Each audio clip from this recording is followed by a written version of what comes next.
sencillo, muy claro, pero que verdaderamente lo que resalta Jesús, pues bueno, es el cometido no solamente de él, sino también de nosotros como discípulos, ¿no? Y este versículo 20 que hemos visto, nos dice que se le acercó la madre de los hijos, la madre de los hijos de Zebedeo con los dos hijos, y dice que se acerca postrándose ante Jesús. Y a continuación le pide algo. Y lo primero que vamos a hacer, bueno, es que en este primer versículo que hemos visto del texto, ahí se mencionan a 4 personas: Zebedeo, la esposa y los 2 hijos. Bueno, Zebedeo, vemos en la palabra de Dios que era un hombre pudiente en el sentido que no estaba mal económicamente. ¿Por qué lo sabemos? Porque nos dice la Escritura que era propietario de una embarcación, ¿no? Y además sabemos que su esposa servía con sus bienes a Jesús, lo cual indica algo, ¿no? Aquí se abre un abanico de posibilidades. O bien que Zebedeo pudiera ser creyente también, un discípulo, ya que no le ponía pega a su mujer, que gastara sus bienes sirviendo al Señor, o que tampoco, pues bueno, que tampoco le pudiera pega en el sentido de que permitiera que su mujer siguiese, no solamente que sirviera con los bienes, sino que siguiese junto a su hijo al propio Jesús, ¿no? Y eso es un detalle, pues bueno, para tenerlo en cuenta. No lo sabemos, pero es algo para tenerlo presente, ¿no? Buenas tardes. No vemos negativas por parte de Zebedeo. Bueno, Salomé, que es la mujer, la madre de Jacobo, de Juan, la esposa de Zebedeo, vemos en la Escritura que era una seguidora de Jesús. Y bueno, y no solamente eso, sino que también formaba parte de un grupo de mujeres que servían a Jesús. Y no solamente que lo servían, sino que estuvieron presentes incluso hasta en la muerte, nos dice hasta cuando Jesucristo fue crucificado, ¿no? Y eso es una muestra de la fidelidad también de esta mujer, ¿no? Y bueno, de Jacobo y de Juan, pues ya sabemos, eran 2 discípulos, apóstoles, ¿no? Que formaron parte del círculo íntimo de Jesús, ¿no? Ellos 2, junto a Pedro, pues bueno, ya sabemos lo que nos dice la Escritura, ¿no? Cuántas cosas hizo Jesús maravillosas delante de ellos exclusivamente, porque no que Jesús desechara a los demás, sino que tenía una cercanía con ellos, y Jacobo y Juan eran de estos, ¿no? Y seguramente estos 2 hijos a su madre, en más de una ocasión, pues imagino que le contarían la cantidad de maravillas de las que eran testigos, ¿no? Por la mano de Jesús, ¿no? Las grandes cosas que Jesús había hecho y que seguía haciendo en la actualidad. Y esto fue algo que también la madre, al seguir a Jesús y servirla, también fue testigo de estas maravillosas cosas, ¿no? Y seguramente, pues bueno, la atención que siempre le presta Jesús a estos 2 hermanos, el hecho de que formasen parte de su círculo íntimo, pues quizás esa cercanía con el Maestro, pues llevó a Salomé, a la madre de Jacobo y de Juan, a hacer esta petición. Y en el primer versículo, en el versículo 20, vemos que lo hace con reverencia, ¿eh? Ella no en ningún momento se presenta exigiendo, ¿no? Sino que dice que lo hace postrándose ante él y pidiéndole algo. O sea, ahí vemos un signo de reverencia por parte de la madre de Jacobo y de Juan, ¿no? Y tal y como hemos leído en el pasaje, la petición estaba fuera de lugar, porque ya vemos la respuesta de Jesús ante esto, ¿no? Y el hecho de que sea la madre quien haga esta petición no puede llevarnos al extremo de pensar o de quitar responsabilidad a su hijo, pensando y cargarla exclusivamente sobre la madre, pensando que esto fue algo que salió de esta mujer, ¿no? Como veremos más adelante. Este mismo pasaje lo recoge el Evangelio de Marcos, no hace falta que lo busquéis. Y allí, por ejemplo, en Marcos 10:35 dice que se acercaron a él Jacobo y Juan, a Jesús, los 2 hijos de Zebedeo, y le dicen: queremos que hagas por nosotros lo que te pidamos. Entonces, teniendo también presente el versículo de Marcos, del Evangelio de Marcos, pues bueno, vemos que madre e hijo seguramente estaban involucrados en la petición en sí. Aunque la madre llevase la voz cantante, pero que los hijos seguramente habían hablado con la madre: a nosotros nos gustaría esto o lo otro.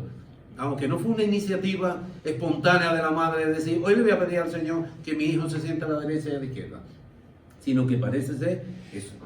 Pero bueno, Sea como fuera, el tema es que la petición llega a Jesús, ¿no? Y se la hacen a Jesús. En el versículo 21, pues bueno, vemos la respuesta, ¿no? Cuando Salomé le dice que quería pedirle algo. Y él le dijo, ¿qué quiere? Ella le dijo, ordena que en tu reino se sienten estos dos hijos míos, el uno a tu derecha y el otro a la izquierda. Esa era la petición. Y bueno, esta petición y la respuesta de Jesús posterior, pues bueno, nos lleva al hecho de tener presente que no tenemos que ambicionar nunca ocupar ni los primeros lugares, los primeros puestos, los primeros asientos, ni ser los primeros en nada, ¿no? Ni intentar ser superior a los demás. Algo que era una práctica muy común en los fariseos, en los escribas y todo esto, que sabemos que nos dice la Escritura que ellos como pretexto hacían largas oraciones y muchas cosas, por demostrar que merecían ese puesto de privilegio, ¿no? También hay creyentes que no llegan a ese extremo, pero pueden con otra serie de iniciativas, a lo mejor quieren intentar demostrar que valen, o que quieren, o sirven, o tienen el derecho a estar ahí al frente, ¿no? Pero bueno, la Escritura es muy clara, la Escritura nos habla, ¿no? Y Jesús nos enseña en este pasaje, y también en los Evangelios vemos en el pasaje de los convidados a las bodas, ¿os acordáis? Si queréis lo podemos mirar, en Lucas 14, versículo del 8 al 10, si queréis buscarlo, si no yo lo leo, ¿vale? Lucas 14, del 8 al 10.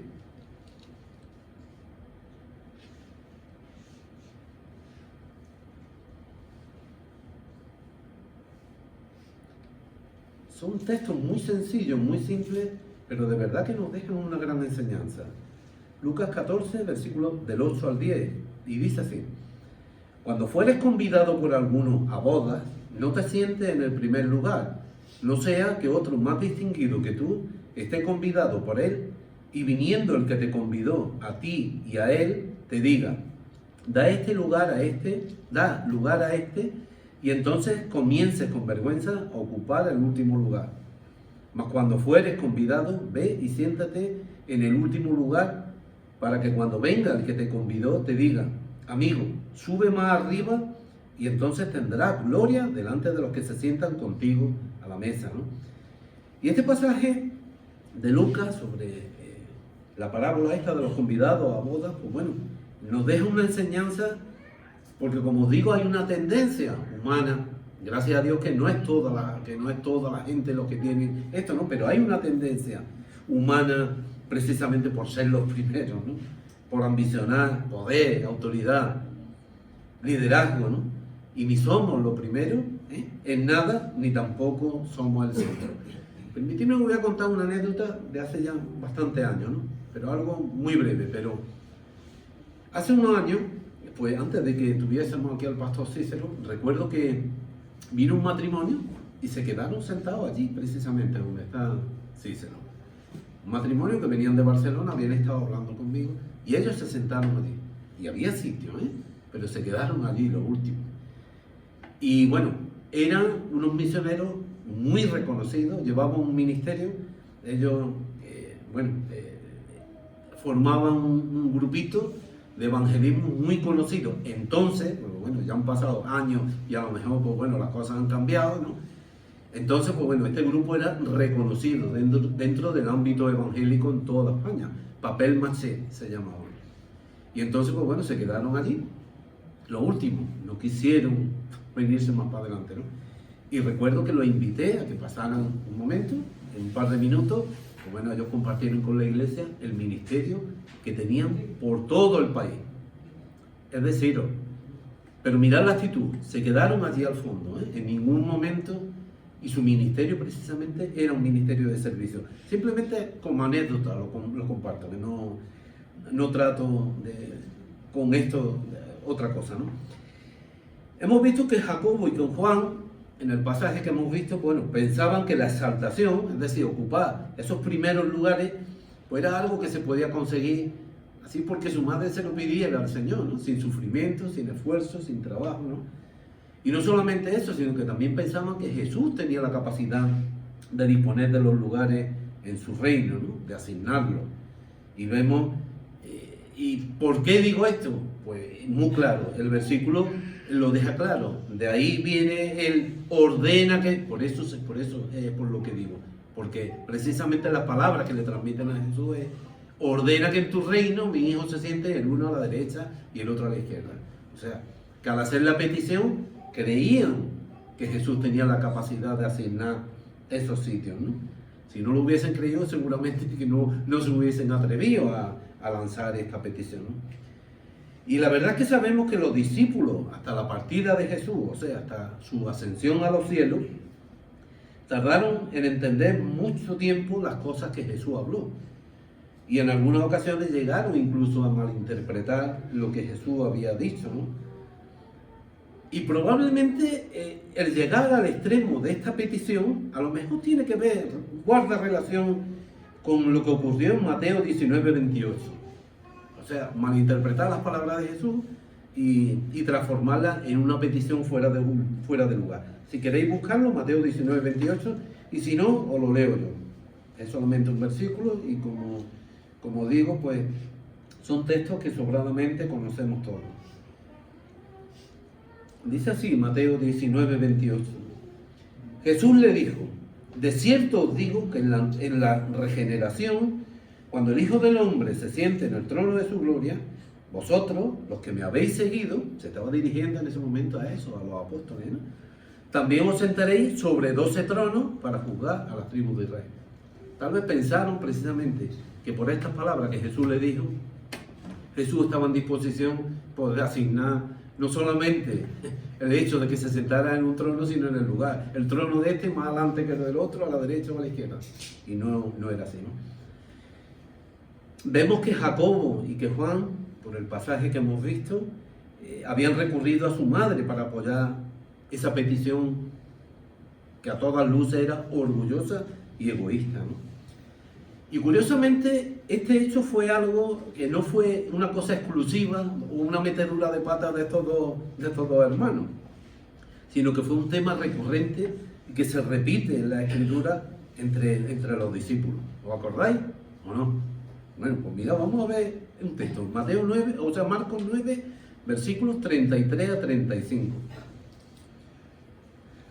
Vaya a darse cuenta que esto no fue algo que salió solamente de estos dos hermanos, que esto era algo que ya tenían en el corazón los otros 10 que se quedaron callados y enfadados.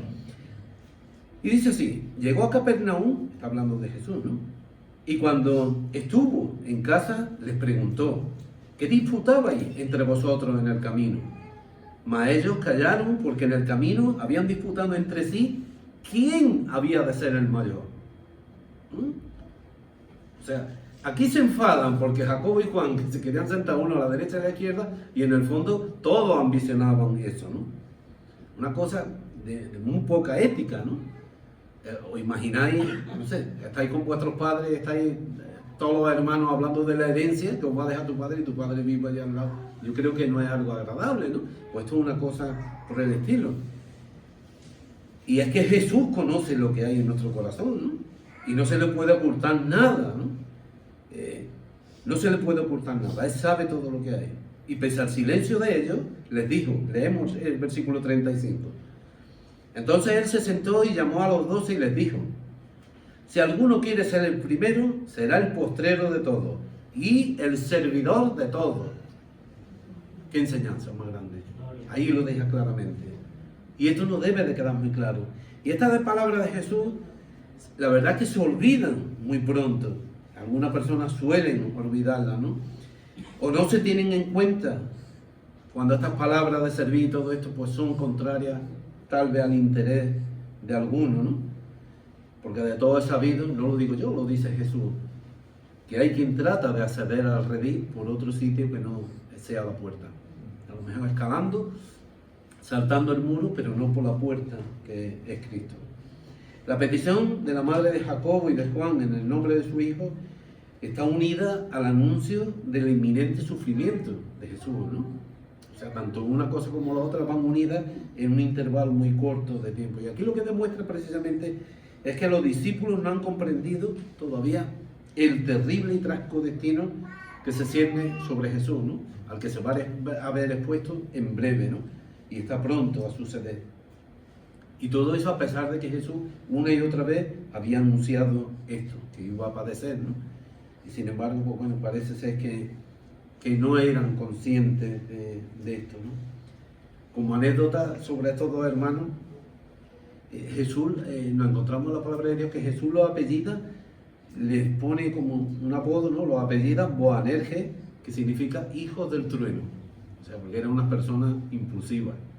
Algunos dirán, pero bueno, si eran del círculo íntimo, sí, pero también hay unos versículos donde dice, Señor, ¿quieres que oremos para que caiga fuego sobre la gente? O sea, que eran personas como otros cualquiera. Eran gente impulsiva. El versículo 2 22 del texto que hemos leído, Jesús le respondió y dijo, no sabéis lo que pedís. ¿Podéis beber del vaso que yo he de beber y ser bautizados con el bautismo con que yo soy bautizado? Y ellos le dijeron, podemos. El primer concepto erróneo que no solamente tienen estos discípulos, sino también muchos creyentes, es pensar que el sufrimiento puede ser evitado. El sufrimiento, si es la voluntad de Dios, puede ser evitado, y si no es la voluntad de Dios, pues tendremos que sufrir. Es así de claro. Y ellos pues pensaron que Jesús tenía la varita mágica y las cosas se podían conseguir así, ¿no? Cuando menciona en el versículo el vaso, la copa, ¿no?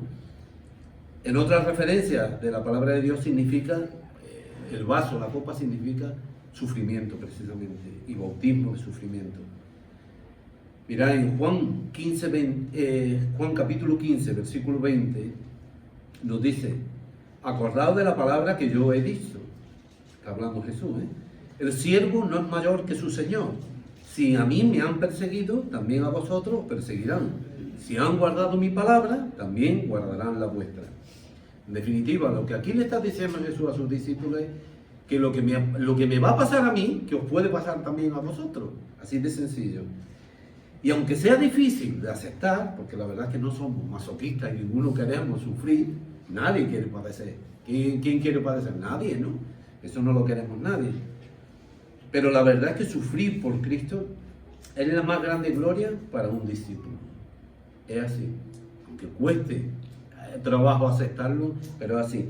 Filipenses 1:29 nos dice, porque a vosotros os es concedido, a causa de Cristo, no solo que creáis en Él, sino también que padezcáis por Él. Es lo que nos dice la palabra de Dios. Es difícil de asumir, difícil, pero está ahí, ¿no? Él les dijo, a la verdad de mi vaso beberéis, y con el bautismo con que yo soy bautizado seréis bautizados. Pero al sentar a mi derecha y a mi izquierda no es mío darlo, sino aquello para quienes está preparado por mi Padre. Y probablemente, pues bueno, ni Jacobo ni Juan, en este momento de la petición, pues estaban preparados para enfrentar el martirio junto a Jesús, ¿no? Tampoco Pedro, un momento después, os acordáis, ¿no? Cómo negaba. Pero eso no significa que más adelante sí estuviesen preparados. De hecho, bueno, la palabra nos dice que Jacobo fue decapitado, Juan sufrió el exilio en la isla de Patmos, y Pedro, el apóstol Pedro, cuenta la leyenda por ahí que fue crucificado, ¿no? O sea que cuando llegó su momento, sí lo hicieron, sufrieron por el Señor. Pero en ese momento todavía no estaban muy preparados para esto, ¿no? Y en cuanto a los lugares preparados, los tiempos, eso es algo que tenemos que tener claro, que solamente es algo que corresponde al Padre, a Dios, ¿no? Es lo que nos dice Hechos 1:7, ¿no? No os toca a vosotros saber los tiempos o las sazones que el Padre puso en su sola potestad. Muchas veces nos preocupamos por cosas que no nos corresponden. Y ese versículo de Hechos 1:7 lo deja bien claro, ¿no? Y a veces parece un poco como que confundimos los términos, ¿no? El creyente a veces se preocupa por conocer o por saber lo que Dios nos ha dicho, o bien por conocer o entender aquello que no entiende, y sin embargo se despreocupa de lo que Dios sí ha dicho o de lo que verdaderamente sí entiende, ¿no? Y eso puede ocurrir con frecuencia. Por eso Deuteronomio nos dice que las cosas secretas pertenecen al Señor, nuestro Dios, mas las reveladas son para nosotros y para nuestros hijos para siempre. No nos esforcemos por querer saber aquello que Dios no nos ha revelado en su palabra. Es así, ¿no? Lo revelado sí es para nosotros, lo que no está revelado no nos corresponde. Volviendo al tema de la copa, en el Antiguo Testamento, como antes decía anteriormente, significa la copa, significa también derramamiento de la ira de Dios. Y el hecho de que los discípulos beberán de esta copa significa precisamente que van a experimentar sufrimiento, ¿no? En algún momento, ¿no? Pero notad que Jesús ha dicho en el pasaje, mi copa.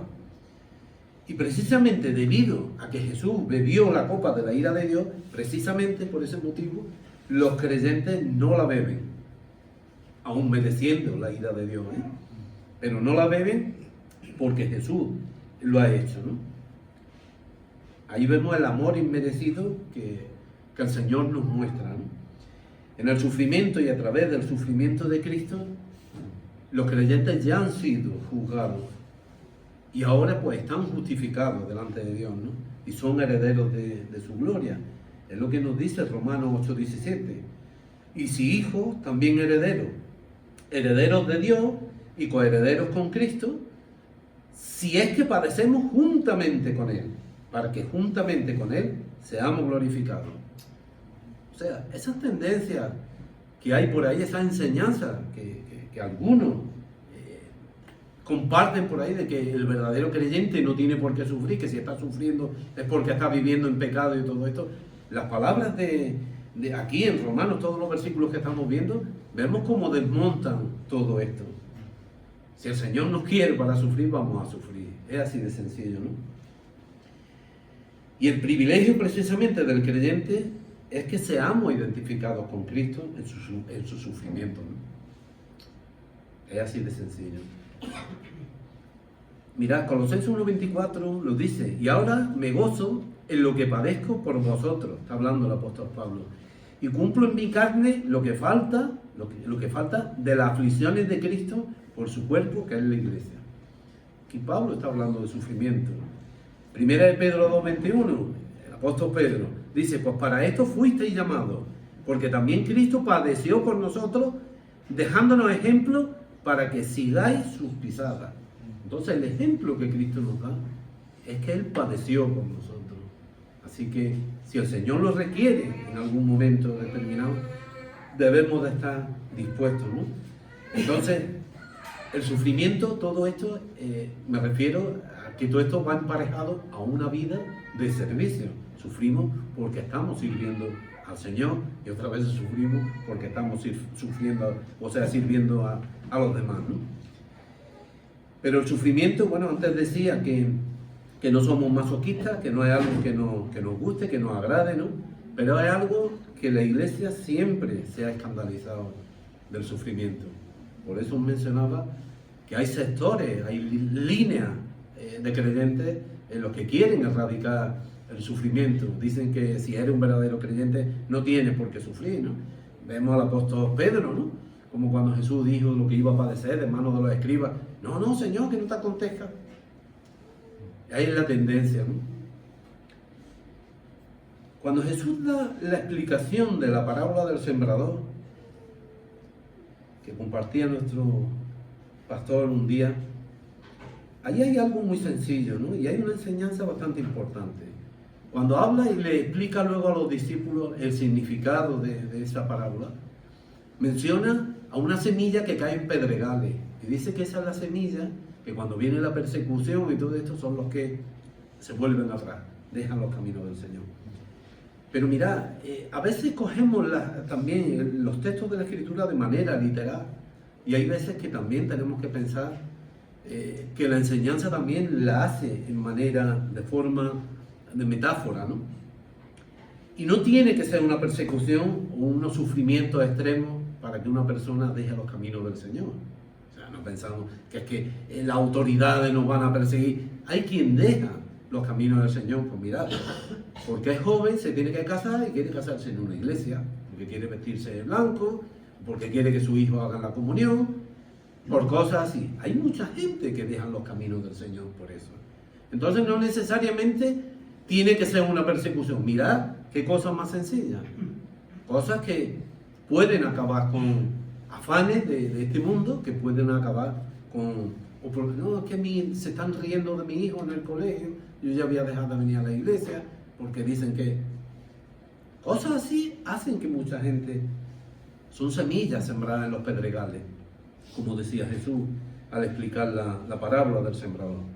Por eso digo que no tiene que ser una persecución o sufrimiento extremo, basta con otro tipo de cosas para que la semilla en el pedregal no brote, ¿no?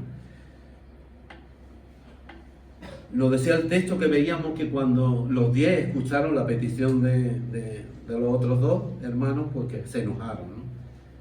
Y ese enojo, pues tenemos que verlo como un producto de los celos, seguramente.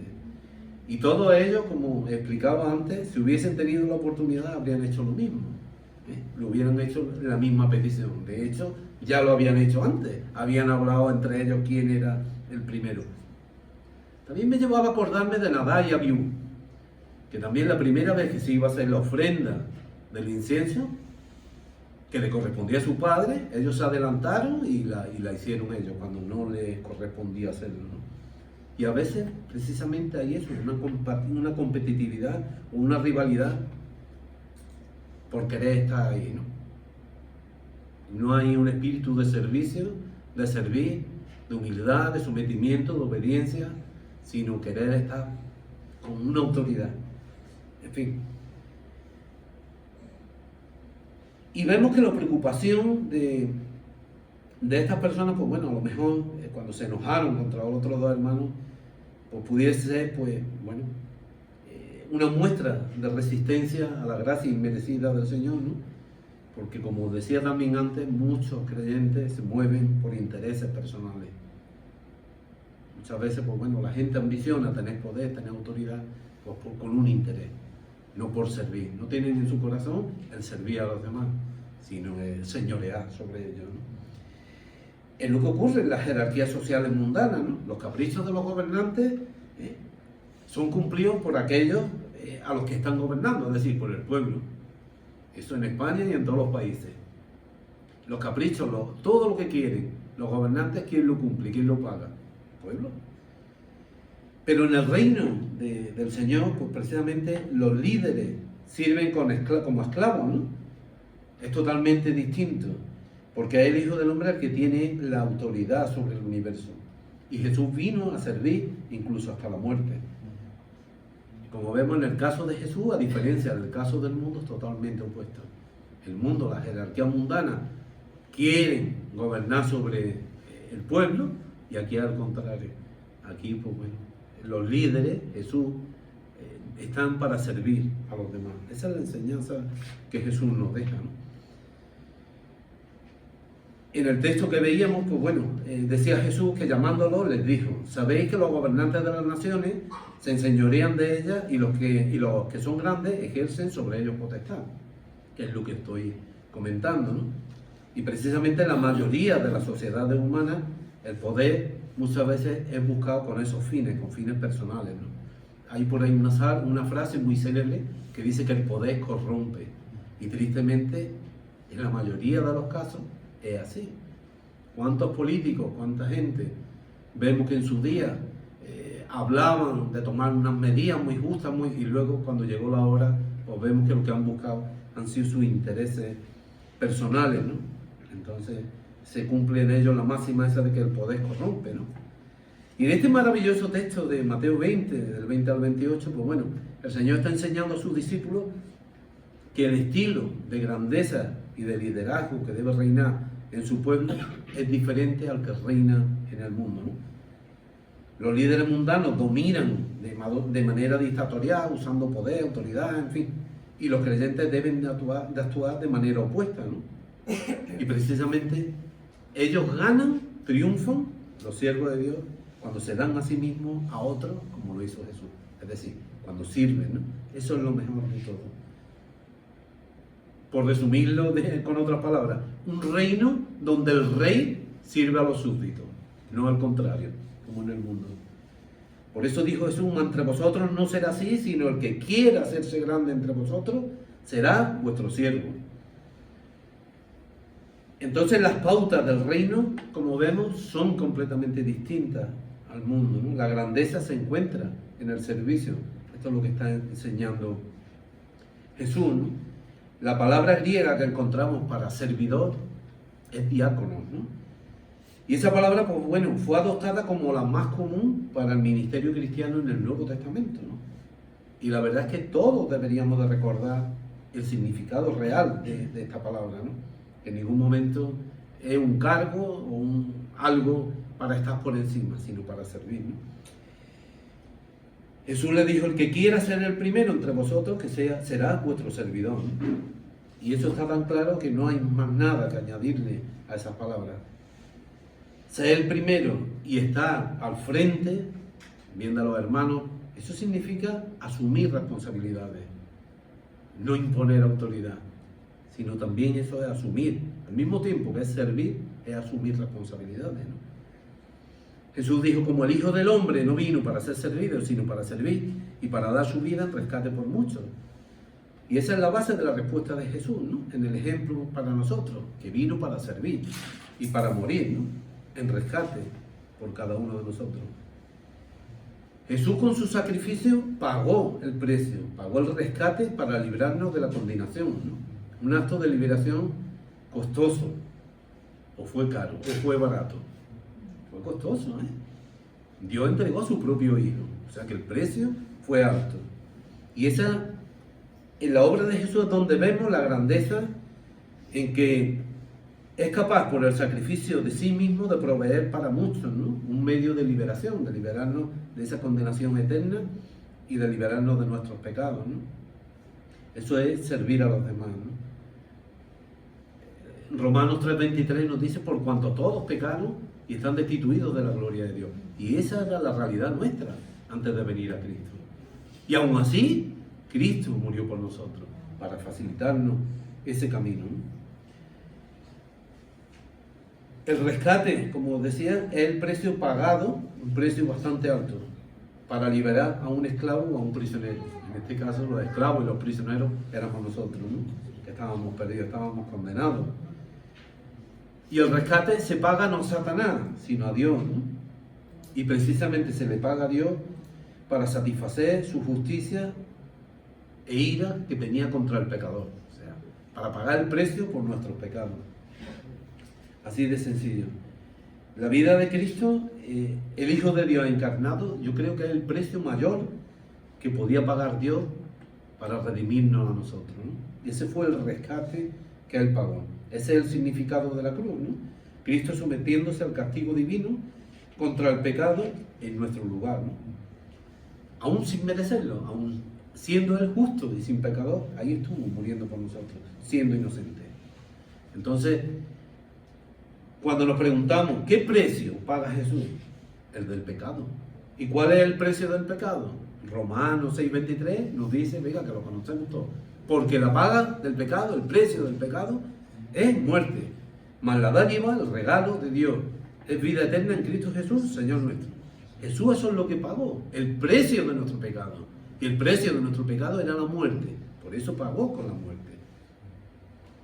Él sufrió el choque de la ira divina en lugar de los pecadores, ¿no? Y esa fue la copa que Él dijo que bebería, ¿no? Y el bautismo por el cual se estaba preparando. La salvación es gratuita para nosotros, pero para Dios no fue gratuita. Dio a su Hijo por nosotros. Y el rescate, como estamos viendo, es un término de un precio pagado para liberar o para salvar a alguien, ¿no? Mirad, primera de Pedro 1, versículos 18 y 19, dice: sabiendo que fuisteis rescatados de vuestra vana manera de vivir, la cual recibisteis de vuestros padres. Y fuimos rescatados no con cosas corruptibles como oro o plata, sino con la sangre preciosa de Cristo, como de un cordero sin mancha, sin contaminación. Eso es lo que yo estoy compartiendo, ¿no? Ese fue el precio, la sangre de Cristo, siendo justo, siendo inocente, sin mancha, sin pecado, pero pagó el precio por nosotros.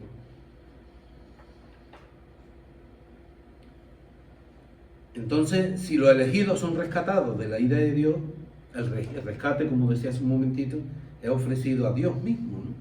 Jesús bebe la copa de la ira de Dios, no por sus pecados, porque Él no tiene ninguno, sino que lo hace como un medio para rescatar a muchos, ¿no? Y esa es la naturaleza sustitutoria del sufrimiento de Jesús.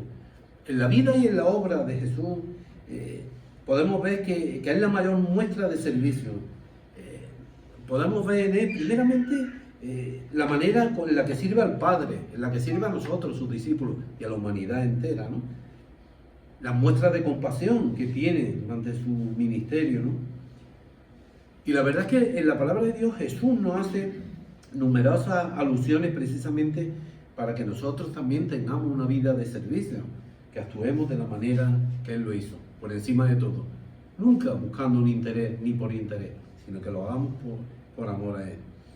Y como decía, son innumerables las enseñanzas que tenemos para que podamos llevar una vida así, de entrega y de servicio.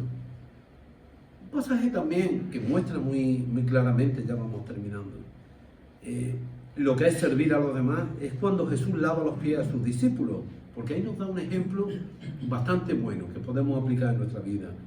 Dice en Juan capítulo 13, versículos 14 a 16, pues si yo, el Señor y el Maestro, he lavado vuestros pies, vosotros también debéis lavaros los pies los unos a los otros. Y aquí viene lo bueno, porque ejemplo os he dado, ¿no? Para que como yo he hecho, vosotros también hagáis. De cierto os digo, aquí viene otra enseñanza fuerte para nosotros, que el siervo no es mayor que su Señor, ni el enviado mayor que el que le envió. Volvemos aquí a mirar el título de la predicación. ¿Qué queremos? ¿Servir o ser servidos? ¿Para qué estamos? ¿Qué nos dice Jesús? ¿Qué hay en nuestro corazón? ¿Qué buscamos? Pues precisamente si nuestro referente, nuestro caminar con Dios es Jesús, si lo tomamos a Él verdaderamente como ejemplo y nos queremos parecer a Él, pues ya sabemos la fórmula, muy sencilla. Ahí está claro, ¿no? Y la verdad es que en el mundo donde vivimos, en nuestra sociedad, en nuestros días, ni el servir ni el humillarse están de moda. Y el sufrir tampoco, por supuesto. Eso nadie lo quiere. Una sociedad tan competitiva como la que vivimos, esto de hablar de humildad, de quebrantarse, de humillarse, de servir, esto no lo quieren. Está bien que el mundo no lo quiera, pero los cristianos tenían que andarse mirando esto con más cuidado, ¿no? Porque en el mundo es normal que pueda pensar así, pero nosotros no.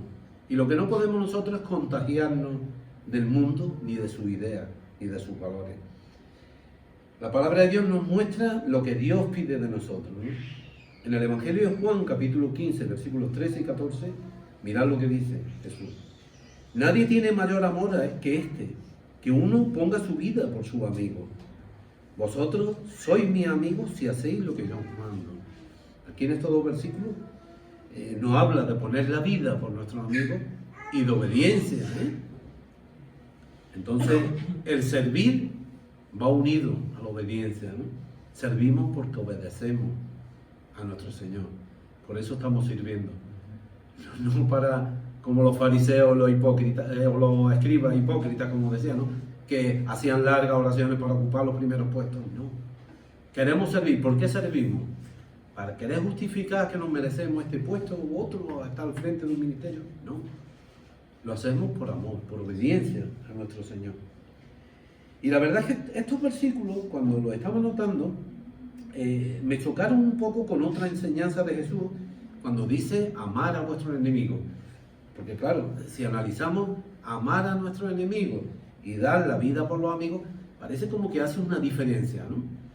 Y bueno, y sabemos que decimos muchas veces que Dios no hace acepción de personas, ¿no?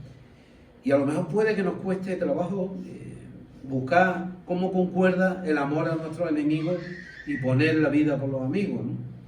Y la verdad es que amar a nuestros enemigos es como predicaba un día nuestro pastor, pues es no guardarles rencor, es tener compasión de ellos, es perdonarlos si han tenido una ofensa con nosotros, ¿no? Poner la vida no necesariamente significa morir o dar la vida por alguien, ¿no? Dar la vida precisamente es cuidar de los demás, en especial de aquellos que son responsabilidad cercana a nosotros, es decir, nuestra familia, nuestros hermanos, ¿no? En la fe. Y este cuidado, pues bueno, no solamente incluye las distintas necesidades de materiales, espirituales o anímicas que puedan tener aquellas personas que lo necesiten, ¿no? Y ya concluyo. Y a veces muchos cristianos adquieren una mentalidad de ONG. Mirad, os voy a compartir algo. Os voy a compartir algo que pasó también hace bastantes años. Hoy, gracias a Dios, pues bueno, tenemos el Ministerio del Banco de Alimentos, muy bien llevado por nuestro hermano Nelson, por Pilar, por todos aquellos otros hermanos que colaboran con él. Y la verdad es que, bueno, el Señor nos está bendiciendo. Y tenemos, pues bueno, también hay problemas, porque por ejemplo, no recibimos la cantidad de alimentos que nos gustaría para poder entregar. Pero bueno, el ministerio está ahí funcionando. Y yo doy gracias a Dios por eso. Es un ministerio que le cuesta dinero a la iglesia, ¿eh? No pensemos que es que aquí nos traen los alimentos y se reparten, no, no. Que económicamente le cuesta una cantidad de dinero a la iglesia. Perdón, que estoy con el resfriado. Pues bueno, hace unos años, hubo un momento en que no estábamos ni tan siquiera en este local. Hubo un momento en que tuvimos que sopesar sin mantener el banco de alimentos o tener una iglesia abierta. O el dinero lo destinábamos a una cosa o lo destinábamos a otra. Y de hecho, pues bueno, una subvención que nos da el ayuntamiento, que conlleva también un aporte de dinero de la iglesia, pues bueno, tuvimos que posponerla un poco, ¿no? Y bueno, aquello creó un conflicto en algunos hermanos de la iglesia, y bueno, al extremo de que tuve que decir que antes que ONG éramos iglesia. Que Jesús dijo que a los pobres, porque cuando la mujer aquella del frasco de perfume de alabastro, tuvo que recordarle a los discípulos, porque no solamente fue Judas el que dijo eso, también dice la Escritura que los otros decían lo mismo, que se podía haber vendido el perfume y haberlo dado a los pobres. Y la respuesta de Jesús es que a los pobres siempre los tendremos, pero a Jesús no siempre. Entonces ahí el Señor establece una prioridad. Y eso es lo que yo quise compartir, porque vi que se estaba creando un conflicto. Por eso decía que no podemos tener mentalidad de ONG. Podemos ser una ONG, pero primeramente somos cristianos. Y lo que no podemos es decir, no le doy a Cristo, pero le doy a la ONG. Hay muchos creyentes que no quieren darle a Cristo. Que el pasaje ese de la mujer del perfume de alabastro se repite en la vida de muchos creyentes. Porque no entienden el diezmo, porque no entienden lo de la ofrenda. Y luego, pues bueno, a lo mejor ven bien otra ONG, que ya no me refiero a un ministerio dentro de nuestra iglesia, me refiero a cosas externas, ¿no? Y eso marca la triste realidad, ¿no? Y la verdad que bueno, lo que se desprende de todo esto que he compartido, que hemos visto, pues es que todos tenemos un llamado a servir a todos, pero esto hay que matizarlo, claro, tampoco podemos igualar. Nuestro llamado es para servir a todos, por supuesto que sí. Pero nuestro llamado, como he dicho antes, tiene una prioridad. Esa prioridad es el Señor.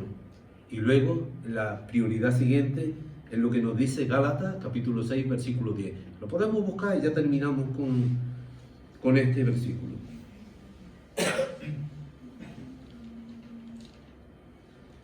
Gálatas, capítulo 6, versículo 10. En ningún momento que nadie se sienta ofendido por lo que he dicho de la ONG ni nada.